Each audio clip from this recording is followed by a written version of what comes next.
Okay. ఇక మాకు దొరికిన వీడియోలో ఎమ్మెల్యే మీకోసం చేయి చేసుకున్నట్లుగా కనిపించింది. అది నిజమేనా? ఎప్పుడు జరిగింది?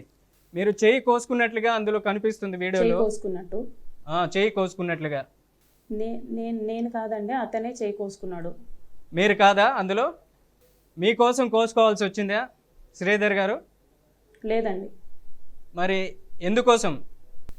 తను నన్ను ఎప్పుడూ అలాగే భయపెడుతూ వచ్చేవాడండి. ఓకే. నేను మిమ్మల్ని ఎప్పుడైతే భయపెడుతూ విడిపోదాము అనేసి లోబర్చుకోవడానికే. చెప్తానో తను 2 వేస్గా నన్ను బెదిరించేవాడు. ఓకే. విడిపోకూడదని చెప్పేసి, నువ్వు నాకే కావాలని చెప్పేసి, నువ్వు లేకపోతే నేను అసలు ఇంటికి వెళ్ళను, ఇటు నుంచి ఇటే ఎటైనా వెళ్ళిపోతాను అని చెప్పేసి 12:30, 1 వరకు ఇంటికి వెళ్ళేవాడు కాదు. లేకపోతే ఇలా ఏడ్చుకుంటూ నా ముందే వీడియో కాల్ చేసి చేతులు కట్ చేసేసుకునేవాడు. ఓకే.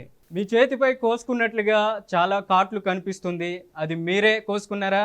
ఎందుకు? ఎవరి కోసం? లేదంటే శ్రీధర్ ఏమైనా మీ చేయి హ్యాండ్ కట్ చేశారా? నేనే కోసుకున్నానండి, అది నా పర్సనల్. శ్రీధర్ గురించి అయితే కాదు. ఓకే. శ్రీధర్ గారితో మీరు మాట్లాడేటప్పుడే కట్ చేసుకోవాల్సి వచ్చింది. ఎప్పుడు ఏ టైంలో కోసుకోవాల్సి వచ్చిందండి? 2020 ఆ టైంలో అండి. ఓకే.